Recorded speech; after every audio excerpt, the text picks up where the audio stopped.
Welcome to the story. Don't forget to like, subscribe, and support me.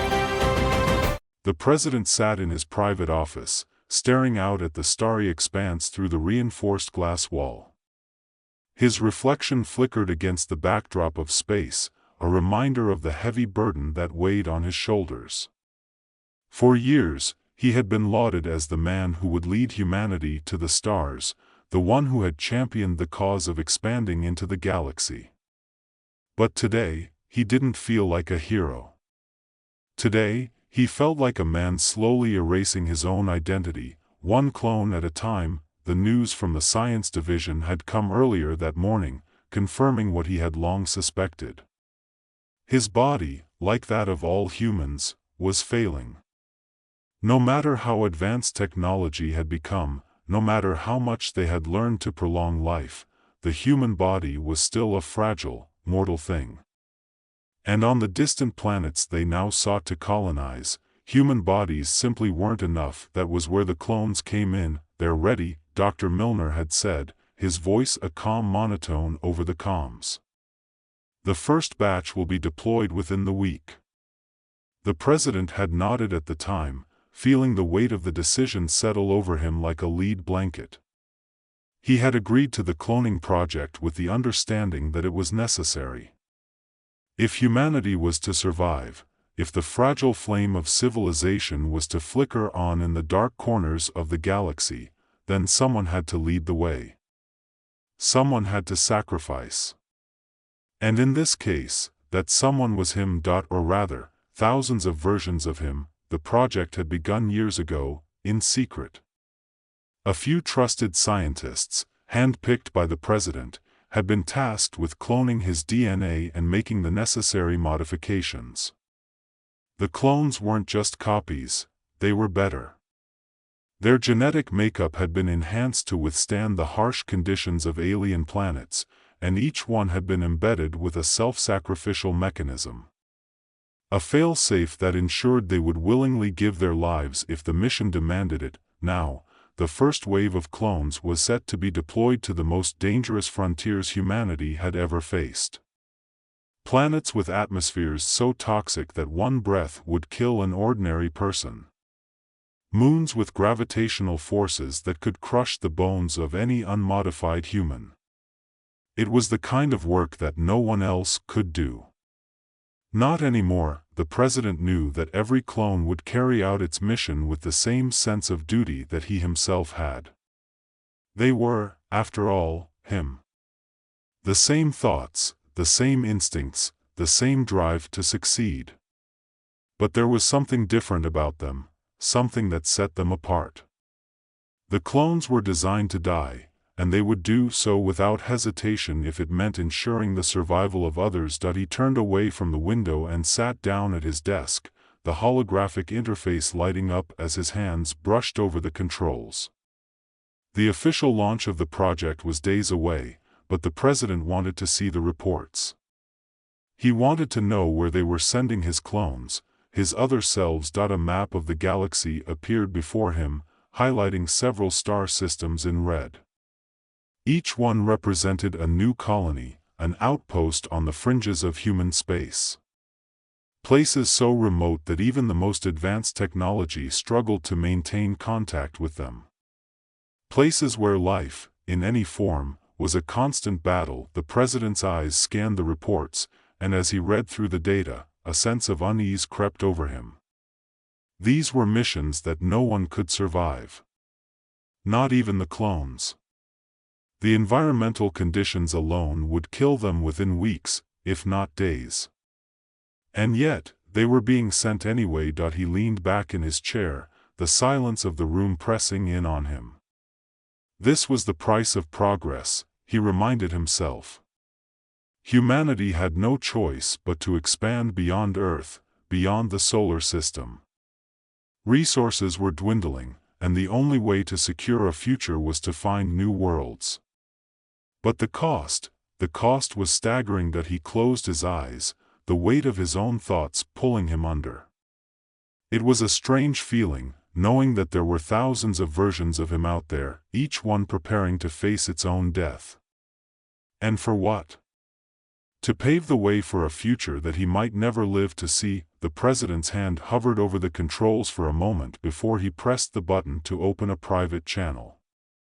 The comms crackled to life, and the familiar voice of his chief of staff, Elena, came through. "Mr. President," she said, her tone professional but tinged with concern.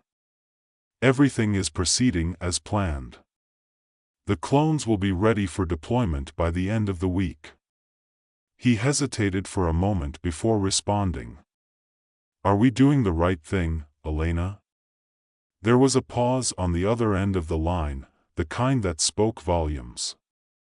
Elena had been with him from the beginning, through every triumph and every setback. She knew him better than anyone, and he trusted her judgment. But even she didn't have the answer to this. "We're doing what we have to," she finally replied. "There's no other way." The president sighed, running a hand through his graying hair. "I know. There's a part of me that wonders if this is how it's supposed to be. If this is what we've become." Another pause. "You're still the leader of this world," Elena said softly.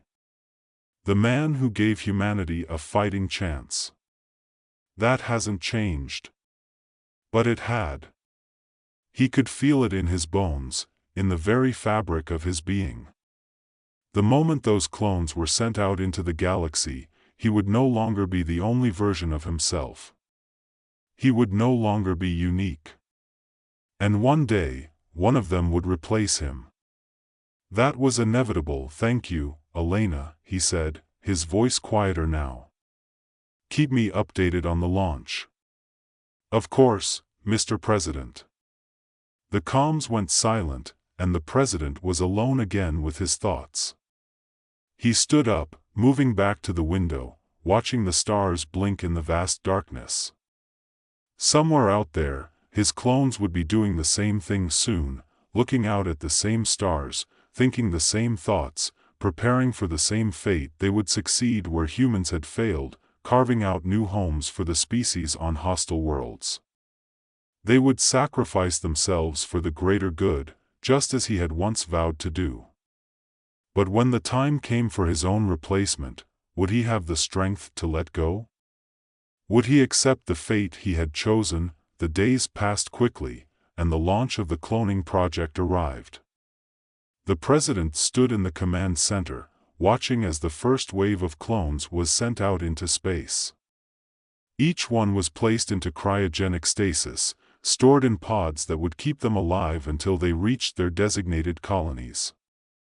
From there, they would awaken, ready to carry out their missions. As the last pod was loaded onto the transport ships, the president felt a strange mix of pride and sorrow. These clones were his legacy, the culmination of everything he had worked for. But they were also a reminder of what he had lost, his uniqueness, his identity. The transport ships glided silently through the void, carrying the clones to their destinations, each one asleep in its stasis pod, unaware of the journey it was about to undertake. The president watched as the ships became specks of light, disappearing into the starry backdrop of space. It was done. His clones, his other selves, were now scattered across the galaxy, ready to sacrifice themselves for the survival of humanity. There was no turning back. The command center was quiet, the hum of machinery the only sound as the president stood motionless. Elena approached him, her footsteps soft against the polished floor. "They're on their way," she said, standing beside him. He nodded, not taking his eyes off the stars. "How many do you think will come back?" Elena didn't answer right away. She didn't need to.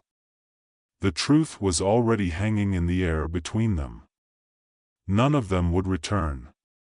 The missions were too dangerous, the environments too hostile. The clones had been created for one purpose, to die so others could live. And they would fulfill that purpose, just as he had programmed them to. "They'll do what they were made to do," Elena finally said. "And in doing so, they'll give us a future." A future built on sacrifice, the president murmured. Is that really the future we want? Elena glanced at him, her expression unreadable. It's the only one we have. The president exhaled slowly, his breath fogging the glass as he leaned closer to the window. His reflection stared back at him, older than he remembered. His features had grown sharper over the years, the lines on his face more defined. It was strange to think that out there, in the vastness of space, thousands of younger versions of him were about to wake up and face their own mortality. Thousands of him, yet none of them truly him. As the days turned into weeks, reports from the colonies began to filter back. Each one told the same story, clones arriving at their destinations, completing their assigned tasks, and sacrificing themselves in the process. Terraforming toxic atmospheres, mining unstable resources, building infrastructure on inhospitable planets. Every report was a reminder of the cost, a testament to the clones' dedication and their inevitable fate. The president read each report in silence, his eyes scanning the names of the clones who had perished. They all bore his name, of course, followed by a number. Clone 0467. Clone 1120. Clone 2893. The numbers blurred together after a while, each one a faceless entity sent to die in his place. The media celebrated the success of the colonization efforts, hailing the president as a visionary leader who had paved the way for humanity's expansion. They praised the clones as heroes, though few truly understood the scale of the sacrifice being made. To the public, the clones were an abstract concept, tools created for the betterment of the species. But to the president, they were a constant reminder of the cost of his decision. One evening, as the sun dipped below the horizon and the sky turned a deep shade of indigo, the president found himself alone in the garden of the presidential residence. The air was cool, the scent of flowers drifting on the breeze. It was peaceful here, far removed from the chaos of space and the relentless march of progress. He sat on a bench beneath a towering oak tree, the branches swaying gently above him. For the first time in weeks, he allowed himself to relax, to let go of the burden he had been carrying. The weight of the clone's sacrifice, the weight of his own impending replacement. It was all too much, and for a brief moment, he wanted to forget it all, but the peace didn't last. His comm unit beeped, the sound cutting through the quiet of the evening. With a sigh, the president pulled it from his pocket and glanced at the screen. It was Elena. "Mr. President, there's a situation," she said, her voice tense. "What is it?" he asked, already knowing that whatever it wasn't good. "One of the colonies, Alpha Centauri 4, has encountered a catastrophic failure. The atmosphere destabilized faster than anticipated. The clones stationed there triggered their self-sacrifice mechanisms, but it wasn't enough. The colony's on the verge of collapse." The president stood up, his heart pounding. "How many people are we talking about?" 10,000 colonists. "They won't survive unless we act now." He closed his eyes for a moment, the weight of the decision pressing down on him. "What are our options?" "We could send another wave of clones," Elena said, though her voice lacked confidence. "But even then, it's not guaranteed they'll make it in time." The president clenched his jaw. Sending more clones meant more death, more sacrifice. But if he did nothing, the entire colony would perish. "Do it," he said, his voice steady. "Send them." Elena hesitated. "Are you sure?" He opened his eyes, staring up at the stars once more. "We have no choice." The line went dead, and the president was left standing alone in the garden, the enormity of his decision settling over him like a storm cloud. More clones would die, just as the ones before them had. And it wouldn't be the last time. As long as humanity continued to expand, as long as they pushed the boundaries of what was possible, there would always be more sacrifices. It was the price of survival, but how much longer could he bear it? The following days were a blur of activity as the emergency response team worked to save the Alpha Centauri colony. More clones were deployed, their stasis pods loaded onto transport ships bound for the dying planet. The president monitored the situation closely, receiving updates every few hours. Each time, the news grew grimmer. The atmosphere was deteriorating faster than expected, and despite the clones' best efforts, the situation seemed hopeless. The president watched from the command center as the data streamed in, each number representing a life on the line. And then, just when it seemed like all hope was lost, a breakthrough occurred. The clones, in a final act of self-sacrifice, managed to stabilize the atmosphere long enough for the colonists to evacuate. It was a victory, but a hollow one. Thousands of lives had been saved, but at the cost of the clones' existence. The president sat in silence, staring at the screen as the final report came through. The colony was safe, but the price had been steep. He felt no sense of triumph, no satisfaction in knowing that the mission had succeeded. All he felt was an overwhelming sense of loss. Loss for the clones who had given their lives, loss for the future he had envisioned. That he stood up from his chair, his legs heavy with exhaustion, and left the command center. He needed to get away, to clear his head. As he walked through the empty corridors of the presidential residence, he found himself drawn back to the garden. The night air was cool against his skin, the stars shining brightly above. The president looked up at the sky, his thoughts drifting. Somewhere out there, in the vastness of space, more clones were waking up, preparing for their own missions, their own sacrifices. They were him, and yet they weren't. They were the future, and he was the past, and one day, one of them would take his place. That day came sooner than he expected. It started with small things, a report here, a decision made without his input there.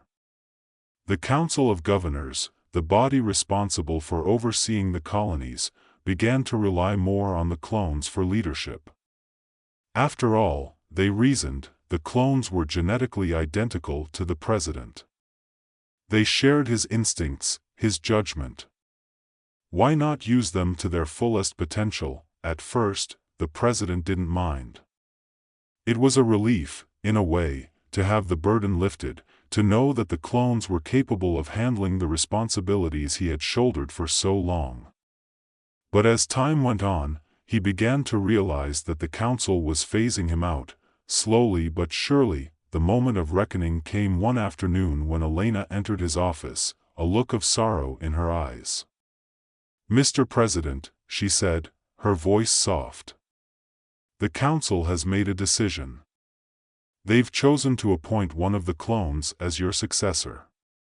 The president felt the world tilt beneath his feet, his breath catching in his throat. "They're replacing me," he said, more a statement than a question. Elena nodded, her expression pained. "They believe it's for the best. The clones are, well, they're you, but without the limitations. They can go where you can't. They can lead in ways you can't." He stared at her, the weight of her words sinking in. He had always known this day would come, but now that it was here, it felt like a betrayal. Not by the council, not even by Elena, but by himself. He had created this future. He had built the path that led to his own obsolescence. "Who did they choose?" he asked, his voice hoarse. "Clone 2893, Elena replied quietly. "He's proven to be exceptional." The president let out a bitter laugh, shaking his head. "Exceptional. Of course he is. There was nothing left to say. His time had come. He would step aside, just as he had always known he would, and one of his clones would take his place. It was the future he had envisioned, the future he had sacrificed so much for. But now that it was here, it felt hollow. In the weeks that followed, the transition of power was smooth and efficient. Clone 2893 assumed the role of president, and the original president quietly faded into the background, his legacy now embodied in the countless clones scattered across the galaxy. But even as he stepped down, the president knew that he would never truly disappear. His clones would continue to carry out the mission, sacrificing themselves for the greater good, ensuring humanity's survival, and in the end, that was enough.